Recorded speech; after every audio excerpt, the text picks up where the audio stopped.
Assalamualaikum warahmatullahi wabarakatuh. Perkenalkan, saya Rozan Wahid Amin dari SGD 3. Di sini saya akan melakukan prosedur MMR pada pasien Eden Tulus.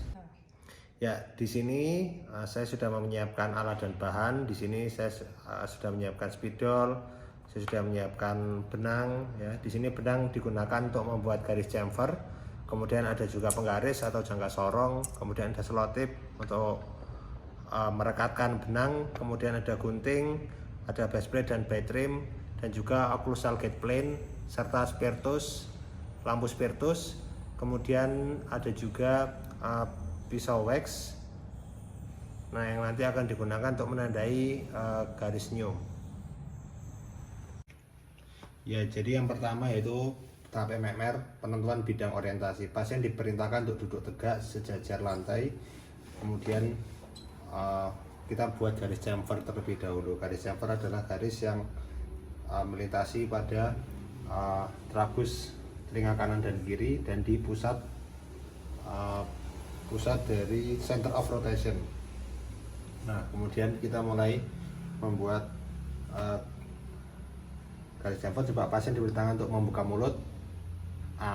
Nah, di sini ada garis yang paling menonjol, di sini ada center of rotation. Jadi pastikan nanti garis chamfer harus melewati dua garis di kanan dan kiri ini, kita tandai dengan tali ini, benang kasur ya. Ya, coba silakan tutup mulut, coba buka lagi. Ya, saya tandai ini di sini, sebelah sini. Ya, tutup mulut. Jadi jarak dari center of rotation kira-kira sekitar 14 mili.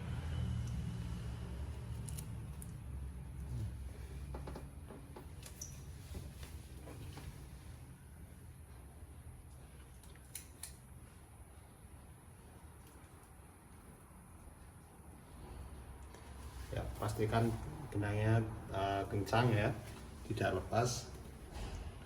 Kemudian untuk menentukan kesejajaran bed trim rangka atas pada bagian anterior, kita menggunakan garis interpupil, yaitu garis yang melewati di pupil kanan maupun pupil kiri.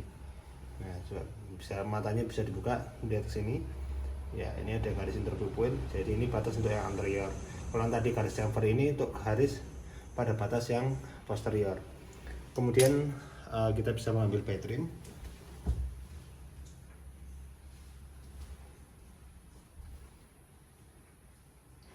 Ya, bed trim sudah dibawa. Kemudian kita ceritanya ini pasien dalam kondisi Eden Tulus. Kemudian kita ceritanya memasukkan bed trim ini ke dalam mulut pasien.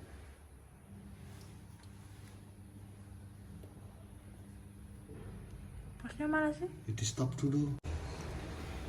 Saat bed trim berada di dalam mulut pasien, ujung dari bed trim anterior harus terlihat 1-2 mili di bawah garis bibir ya, pada kondisi rileks ya, untuk alasan estetik. Kemudian saat bed trim juga di dalam mulut pasien, kita lakukan cek dukungan base plate dan bed trim ya, sehingga otot wajah terlihat normal ya. Dari sulcus nasolabial ini masih terlihat sudutnya, jadi tidak hilang sudutnya, sehingga tidak terkesan terlalu tebal. Sehingga jika sulcusnya ini, sulcus nasolabial terlihat, maka itu menandakan bahwa bed trim kita ini sudah cocok dengan pasien. Kemudian cek filtrum ya, filtrum pasien. Filtrum ini tidak boleh hilang ya. Jika hilang berarti bed trimnya itu terlalu tebal. Kemudian cek pipi, pipi juga tidak boleh terlihat kempot ya. Jadi kesimpulannya ada beberapa pengecekan ya, yaitu sulcus nasolabial, kemudian lower lip line ya, bed trim harus terlihat ya. Jadi saat bed trim berada di mulut pasien, ujung dari bed trim anterior harus terlihat 1-2 mili di bawah batas bibir ya, atau lower lip line. Kemudian filtrumnya tidak boleh hilang dan pipi tidak boleh terlihat kempot, terlihat ada dukungan. Kemudian pasien diperintahkan untuk duduk tegak lurus sejajar dengan lantai. Kemudian kita memasukkan occlusal gate plane. Pastikan OGP menempel dengan bed trim pada bagian bawah dan disesuaikan dengan garis chamfer pada bagian OGP bed trim posterior. Di disamakan dengan anterior dengan menggunakan penggaris ya. Apabila tidak sesuai, maka baterai posterior harus dipotong sesuai dengan garis yang disesuaikan dengan kanan dan kirinya. Untuk bagian anterior kira-kira bisa dikira-kira dengan melihat garis interpupilnya. Jika sudah sama ya garis tadi, maka occlusal guide plane atau OGP bisa dilepas, maka tahap pertama MMR selesai. Kemudian tahap yang kedua dari MMR yaitu mengukur dimensi vertikal untuk mengukur jarak antar maksila dan mandibula. Pengukuran dimensi vertikal dilakukan dengan cara mengukur DVRP terlebih dahulu, karena DVRP itu tidak akan berubah meskipun giginya sudah hilang semua. Kemudian kita bisa menentukan DVO. DVRP ini kita tentukan dengan metode fonetik, yaitu contohnya huruf M ya. Pasien diperintahkan untuk mengucapkan huruf M beberapa kali. Coba M lagi, sekali lagi. Tahan, giginya jangan normal ya, karena saat mengucapkan huruf M itu gigi yang belakang itu tidak saling bertemu atas bawah, sehingga kita bisa mengukur DVRP. Kemudian kita mulai masuk ke metode Wills ya. Metode Wills yaitu jarak interpupil sudut mulut, interpupil sudut mulut, interpupil sudut mulut sama dengan hidung dagu. Jadi kita ukur ya, interpupil sudut mulut kita ukur, interpupil sudut mulut, interpupil sudut mulut kita ukur berapa sentimeter. Kemudian kita ukur jarak hidung dagu, itu harus sama ya. Nanti kita sudah menemukan namanya DVRP, hidung dagu. Jadi untuk lebih pastinya kita bisa menandai ya, sudut mulut, hidung dagu ya. Jadi sudah ketemu ya beberapa mili. Kemudian setelah ketemu DVRP, kemudian kita mulai menghitung DVO. DVO kita dapatkan dengan DVRP dikurangi 2-4 mm dengan memasukkan bedrim yang rang bawah.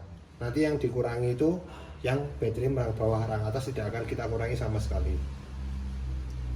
Kemudian setelah didapatkan DVO, maka pasien diperintahkan untuk mengucapkan huruf S dan menelan. Jika pasien sudah dapat mengucapkan huruf S dan bisa menelan dengan baik, maka DVO sudah tepat ya. Jadi kesimpulannya angka atau nilai DVO yang tepat itu didapatkan apabila pasien sudah dapat mengucapkan huruf S. Coba mengucapkan huruf S dan menelan dengan rileks. Coba menelan. Nah, ceritanya ini pasien dentulus. Jadi seperti itu. Ya, tahap kedua selesai. Kemudian untuk metode yang ketiga yaitu tahap ketiga MMR, yaitu kita menentukan relasi sentris ya. Kita harus memposisikan kepala kondil berada di posisi paling superior posterior dari fossa glenoid dengan cara menengadah selama 1 menit. Coba menengadah. Nah, ceritanya seperti ini selama 1 menit. Kemudian ini dinamakan metode gravitasi, atau bisa juga dengan metode Nucleus-Lavov, yaitu dengan cara membuat titik sebesar biji jagung di palatum dari base plate ya.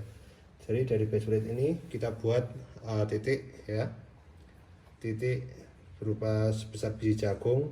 Kemudian pasien diinstruksikan untuk mengangkat lidahnya dan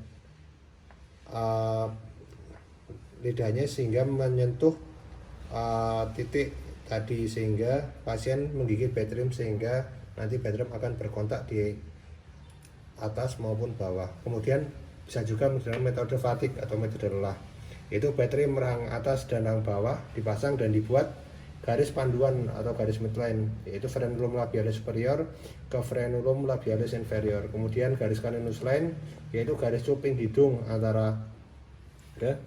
Jadi garis cuping hidung, ini kan cuping hidung nih ceritanya. Cuping hidung nanti kita garis di sini. Garis cuping hidungnya di mana? Di garis cuping hidung kanan kiri, di garis. Kemudian dibuat garis caninus line, garis caninus line. Kemudian pasien diminta untuk membuka tutup mulut 30 detik dan 3 garis yang kita buat tadi itu harus bertemu. Maka itu adalah relasi sentrik pasien. Apabila garis berubah, maka pilih yang garis yang paling sering bertemu. Tahap keempat MMR yaitu fiksasi, yaitu kita melakukan fiksasi dengan double V-groove dengan cara membuat ruang pada bedrim rang atas. Nanti dibuat ruang ya, bedrim rang atas. di daerah P1 dan M1, kemudian potong membentuk V dan bekas potongan diletakkan rang bawah sehingga ada sedikit benjolan. Apabila kesulitan maka bisa menggunakan staples yang dipanaskan. Kemudian saat sudah terfiksasi maka bed bisa dikeluarkan. Kemudian pada garis myline kita bisa menambah 2 garis, yaitu high lay plan dan low lay plan. Low lay plan dibuat dengan menginstruksikan pasien untuk menutup mulut relaksasi dan didapatkan garis tersebut. Pasien kemudian diinstruksikan untuk menyengir nyengir maksimal, secara maksimal, kemudian dibuat garis high lay plan untuk batas servikal gigi anasir. Kemudian bed dikeluarkan dari mulut pasien dan dikembalikan ke model kerja untuk dilakukan mounting. Ya, demikian prosedur pada tahap MMR. Kurang lebihnya saya mohon maaf. Wassalamualaikum warahmatullahi wabarakatuh.